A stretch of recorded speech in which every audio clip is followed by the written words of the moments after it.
If you're a fan of golf like I am, you've seen that there's a huge divide in our community thanks to the PGA Tour versus the LIV Golf Tour.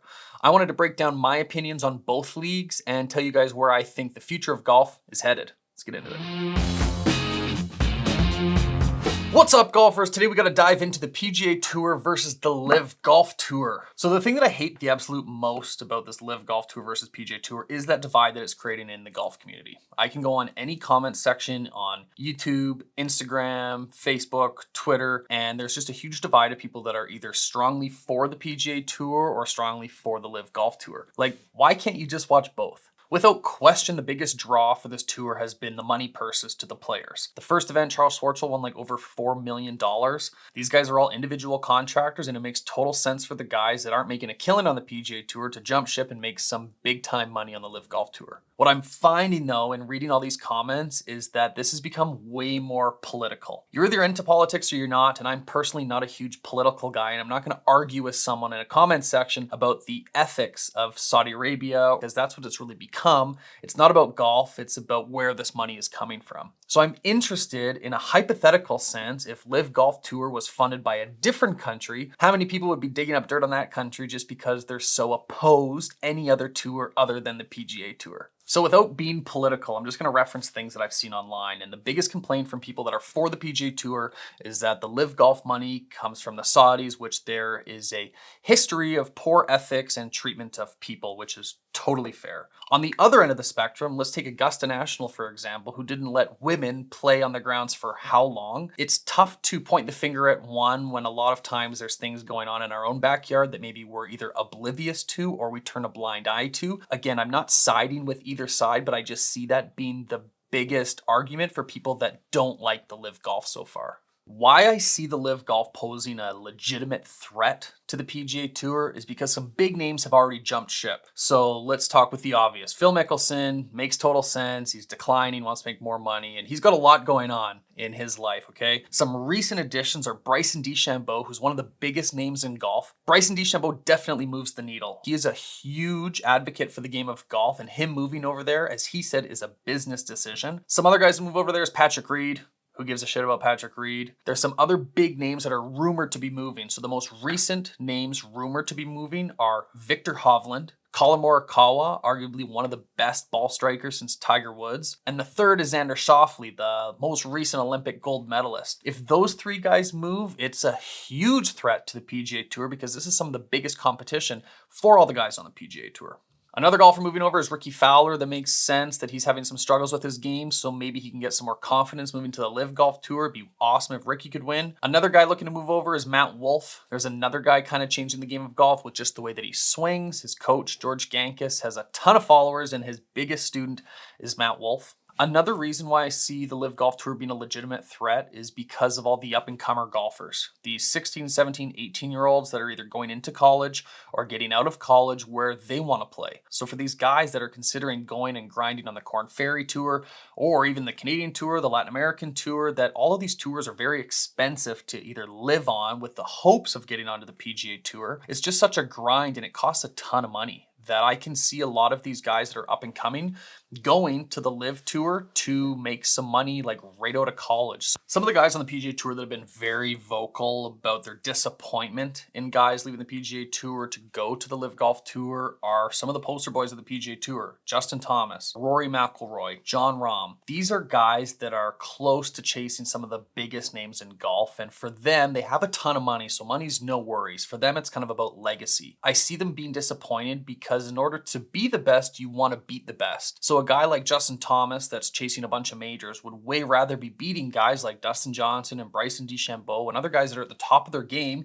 because for them it's worth more than money. It's actually comical, some of these guys like JT that say they don't want to talk about LIV Golf and then they kind of get into a 10-minute tangent all about the LIV Golf Tour and kind of like throwing their buddies under the bus. Okay, let's be honest. The PGA Tour has been a monopoly for the last 100 years. That these golfers that are at the best in the world haven't had an option to play anywhere but the PGA Tour. You can look at like the European Tour. Some guys have to get releases to go play over there. They have to play a certain amount of events on the PGA Tour in order to even get a release to go play on the European Tour. But the guys that are playing over there, if it's an off week, it's definitely not the best field in the world. There's the Asian Tour, the Korn Ferry Tour, the Canadian Tour, the DP World Tour, which are without a question, some really good golfers, but it's not a home for the best players in the world. The LIV Golf is offering a new home for the best players in the world, and they're offering a lot of money and a different golf format. So far, we've only seen one LIV Golf Tour event. And was it the best golf coverage I've ever seen ever?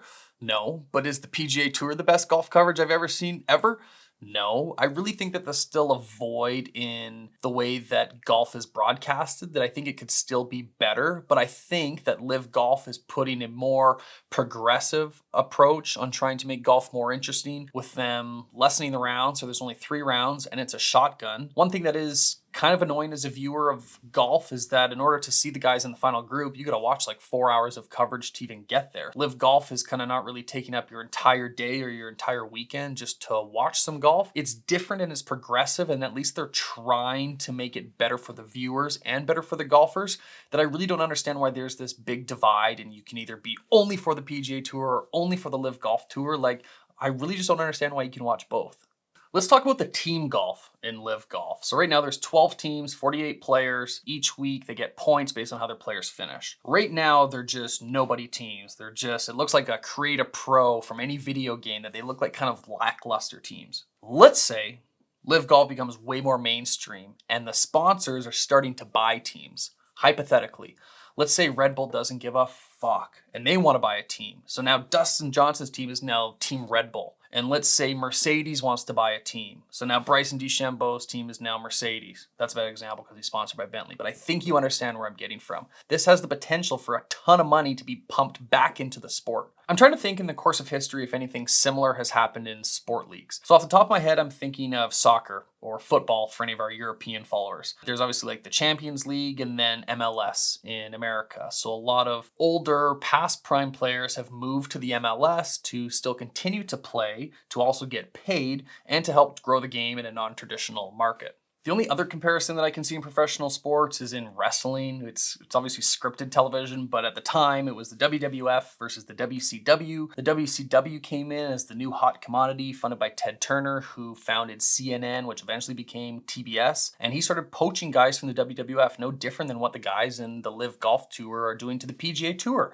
They were taking some big names to grow an audience and try to put out a better product. At the end of the day, the product folded and it was ended up being purchased back by the WWF at the time, which is now the WWE. So if history is going to repeat itself, I would assume the PGA Tour that's been around for 100 years will eventually come back on top, but at least LIV Golf Tour is kind of creating waves in the golf world. So in wrapping up, is the PGA Tour dying? No, it's definitely not dying, but it's going to be interesting to see in the next couple weeks, months, even a year, what happens with other big name golfers if they go over to LIV Golf, or if the two just decide to coexist. Like, why can't players go back and forth between the two? It just doesn't make sense to me.